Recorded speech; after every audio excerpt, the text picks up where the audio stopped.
नमस्कार। प्रादेशिक समाचार के साथ मैं मनोज कुमार शर्मा।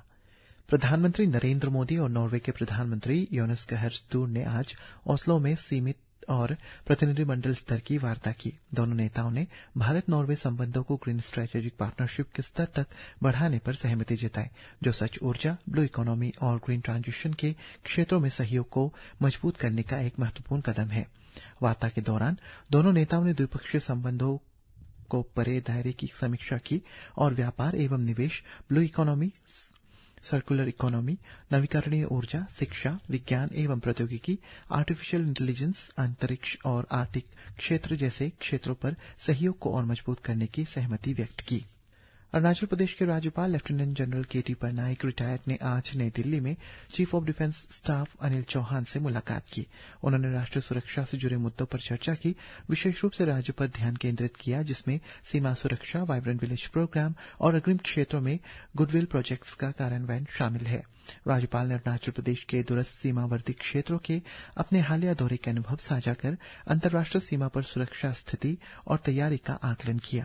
उन्होंने पूर्वी सीमा के कुछ हिस्सों में उत्पन्न चुनौतियों पर चिंता जताते हुए सीमा प्रबंधन एवं अवसंरचना को मजबूत करने पर भी जोर दिया। राज्यपाल ने सेना की भूमिका की सराहना करते हुए कहा कि उन्होंने राज्य सरकार के साथ मजबूत समन्वय बनाए रखा है। परिवहन राज्य मंत्री ओजिंग तासिंग ने आज खोंसा में परिवहन विभाग के आगामी स्वर्ण जयंती समारोह की तैयारियों की समीक्षा बैठक की अध्यक्षता की।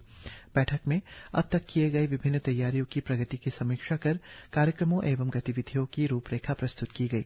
चर्चा में सभी हितधारकों के बीच बेहतर समन्वय, सुरक्षा व्यवस्था को मजबूत करने तथा जिला प्रशासन और स्थानीय समुदाय के सहयोग को सुनिश्चित करने पर जोर दिया गया। श्री तासिंग ने कहा है कि इस अवसर पर 20 आधुनिक बसों को हरी झंडी दिखाकर रवाना किया जाएगा।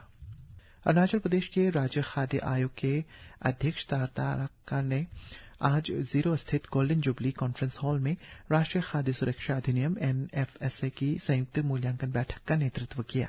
उच्च स्तरीय बैठक में लोअर सुबनसिरी और कई पान्योर जिलों के प्रशासनिक अधिकारी भी शामिल हुए, जिसका उद्देश्य ये सुनिश्चित करना था कि हर पात्र नागरिक को उसका पोषण अधिकार सम्मानपूर्वक और आसानी से प्राप्त हो सके। स्वास्थ्य और सामाजिक कल्याण विभाग के अधिकारियों, CDPOs एवं DMO द्वारा सप्लीमेंट्री न्यूट्रिशन प्रोग्राम और जननी सुरक्षा योजना जैसी योजनाओं के संचालन में वित्तीय चुनौती पर भी प्रकाश डाला गया। वेस्ट कामेंग जिले के वांगहो गांव में 5 दिवसीय peak potential adventure and leadership training programme का उद्घाटन किया गया। इस कार्यक्रम की शुरुआत आंसू जामसेनपा द्वारा की गई है। ये जीवन परिवर्तनकारी प्रशिक्षण कार्यक्रम छात्रों को उनकी वास्तविक क्षमता पहचानने और भविष्य की चुनौतियों का साहसपूर्वक सम्मान करने और सामना करने के लिए प्रेरणा देने के उद्देश्य से बनाया गया है। इस अवसर पर विधायक शेतेन जोम्बे ने डॉक्टर जामसेनपा के प्रयासों की सराहना की और कहा है कि ऐसे कार्यक्रम युवाओं को सशक्त बनाने, उनमें लचीलापन विकसित करने और उन्हें उत्कृष्टता की ओर मार्गदर्शन देने में महत्वपूर्ण भूमिका निभाते हैं। अरुणाचल प्रदेश की रूबी लोम्बो ने इतिहास रचते हुए राज्य की पहली mountain terrain bike MTB coach बनने का गौरव प्राप्त किया है। वे sports authority of India SAI द्वारा Asian mountain bike championship 2026 Tashkent, Uzbekistan के लिए टीम इंडिया में चयनित की गई है। वे राज्य की एकमात्र महिला कोच है।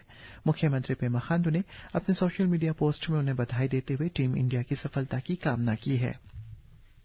स्पेयर कोर के तत्वाधान में स्पेयर हेड डिवीजन द्वारा मेचुका वैली स्कूल में कक्षा 6 और उसके ऊपर के छात्रों के लिए 1 हफ्ते तक चला आत्मरक्षा प्रशिक्षण शिविर आयोजित किया गया, जिसका संचालन भारतीय सेना के योग्य प्रशिक्षकों द्वारा किया गया, जिसका मुख्य उद्देश्य छात्रों के बीच शारीरिक फिटनेस, अनुशासन और आत्मरक्षा के प्रति जागरूकता को बढ़ावा देना था। प्रतिभागियों को आत्मरक्षा की बुनियादी तकनीकों, परिस्थितियों के प्रति सजगता और आत्मविश्वास बढ़ाने वाली गतिविधियों का प्रशिक्षण प्रदान किया गया, जिसका लक्ष्य उनकी सहनशक्ति और जीवन के लिए आवश्यक कौशल को निखारना है। इस पहल में छात्रों और शिक्षकों ने पूरे उत्साह से भाग लिया और साथ ही स्थानीय समुदाय ने भी इसकी भरपूर सराहना की। और ईटानगर मौसम विभाग ने आज अरुणाचल प्रदेश के 7 जिलों तवांग, कुरुंग कुमे, क्रादादी, शियोमी, दिबांग वैली, अंजाव और चांगलांग को छोड़ अन्य सभी जिलों के लिए अगले 24 घंटों में अलग अलग स्थानों में गरज के साथ बिजली गिरने और बहुत तेज बारिश का येलो अलर्ट जारी किया है। इसी के साथ ये समाचार बुलेटिन समाप्त हुआ। नमस्कार।